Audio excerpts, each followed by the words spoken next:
Mes čia visuomeninė televizija. Iš kokios televizijos? Pilietinė žiniasklaida. Labai malonus ir gražus žmonės tokie, prašau. Labą dieną. Mes tiesiog čia per internetą, per viešą, per socialinius tinklus stebim, kas čia vyksta ir tiesiog gal galėtumėt kažkokį komentarą šią temą savo, kad Man yra labiausia gaila, kad tokia, sakyčiau, svarbi problema yra buldozeris stumiama. Aš ne veltui šiandien sakiau, yra miškininkų bendruomenė, mokslo žmonės, kurie tais klausimais, kai sako, viską gerai supranta. Ir aš šiandien ne veltui uždariau ministrui klausimą, kodėl nederinat, reiškia, su miškininkų bendruomenė. Jis visuomet sako, kad derina. O kada pakalbė su miškininkais, jis meluoja pastoviai. Ir matot, ir šiandien, esant žmonėm, kurie kontaktavo su juo, jis išdrįsta, kad čia yra teisybė. Tai vat matote, aš taip suprantu, kad su melu toli nenuvažiuosi. Bet jie turi šiandien jėgą, ir pastebėjot, net nemoka vesti komiteto pirmininkas posėdžio, neduoda nei kalbėti, nei įsiterpti. Vien tik tai miškų klausimais kaimo reikalų komiteto pirmininkas jau turi tris kart pažeidė statutą. Ta įvertino etikos ir procedūrų komisija. Dar nėra Seimo istorijoje, kad tiek būtų pažeidimų padaręs pirmininkas per visą savo kadenciją, jis sugebėjo per nepilną mėnesį. Ir dabar aš jums atvirai pasakysiu, mes ir dabar apskūsime etikos komisijoje, kadangi jis vedė pažeidę statutą. Kaip manote, kas stovi šios reformos? Prašau? Kaip manote, kas stovi šios reformos? Koks jis iš tikrųjų tikrasis tikslas? Aš ne veltui kalbėjau, aš negaliu sakyti, bet niekas negali paneigti. Čia kažkokie yra įsipareigojimai. Aš ne veltui sakiau, kodėl mes skubam daryti, visi prašym, kad ir pats Seimo pirmininkas kalbėjo, kad bus, reiškia, rugsėjį šitie klausimai sprendžiami. Dabar, nesant pirmininkų išvažiavus į Ameriką, tai Jungtinės Amerikos valstijas, pirmininkų pavaduotoja šį klausimą įtraukė. Aš ne veltui jai klausimą ir uždaviau. Ar jūs neviršiot savo įgaliojimų įtraukdama šitą klausimą į darbotvarkę, kadangi pirmininkas viešai pasakė žiniasklaidai ir piketuotojams, kad bus ruduo. Rudenį bus problemos sprendžiamos. Ir aš skaitau, ir aš taip tiesiai, galbūt per daug drąsiai paskau, ar neruošiat jūs perversmo?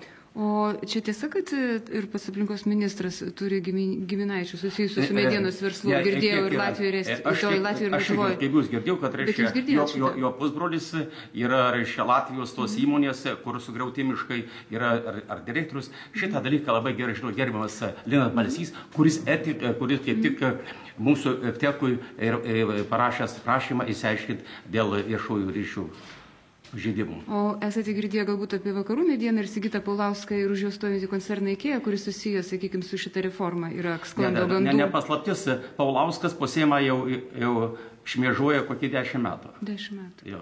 Tai čia jie faktiškai... Čia nėra grėsmė valstybės saugumui, kad gali visą centralizavus miškų valdymą, tiesiog monopolis gali perėti į vienas rankas? Kad tai faktiškai taip ir bus. Mes ne veltui ir kalbėjom, kad einam Latvijos pavyzdžių. Dabar Latvijos, pavyzdžiui, kaip kalbėjo visi, kad yra didžiausias yra padarytas nusikaltimas, kaip elgiamasi su miškais. Ir šiuo momentu Latvijai buvo parašę, kad kirtimai galimi, bet turi būti atsodinta. Bet jie neįvardino, per kiek metų turi būti vyktų atsodinimas. Ir pasirodo, jau praėjo 10 metų ir jie suprato, kad nieks miškus įkerta, bet nieks nesodina. Tai ką jie dabar padarė, kad reikia atsodinti, reikia ne per 10 metų, bet dabar parašė per metus. Nes per 10 metų ta pomiškė, kur buvo iškirsti medžiai, vėl apaugo krūmais ir atrodo iš šono, kad miškas, kaip gudriai viską jie darė. Ir dabar tik tai jiem, kai sako, dėjėjo į galvą, kad reikia įrėminti, kad tas būtų atsodimas per metus. Tai mes lygiai tokiu pačiu dabar žingsniu, sakyčiau, einam Latvijos link. Bet niekam šiuo momentu neįdomu. Man atrodo, vienintelis variantas galbūt prezidentė vetos tokį, sakyčiau, grubų pažeidimą. Bet ką aš noriu pasakyti, mes irgi visi už šią reformą, kad turi būti visuomet ir stambinimas. Bet ne už aferą. Yra reforma ir yra afera. Ir labai, sakyčiau, dalykiškai, mes tai opozicija esam, bet labai dalykiškai, sakyčiau, pamokančiai kalbėjo Butkevičius. Jis koalicijos yra partneris ir jis be jokio piktumo tiesiog kai brolis jam pasakė, kad nereikia daryti, bet nieko nepadarysi. Dabar tokie dalykai yra ir čia Ir kada pamastai, žiūrėkit, dar kaip įdomiausia gavosi, kadangi buvo šitas svarstymas, kad sesiją pratesti, pirmininkė, kad reikia pratesti iki 7, Razma pratesti, kad reikia iki 4. Nu ir matau, kai vyksta ginčas, aš sakau, kadangi čia nesutarėt, prašau frakcijos vardu iki sekančio posėdžio. Taip staigiai susigaudė pirmininkė Pabribaškienė, sako, ir kada vyko balsavimas, mes laimėjom, kad reikia didėti tą klausimą, reiškia, svarstymą.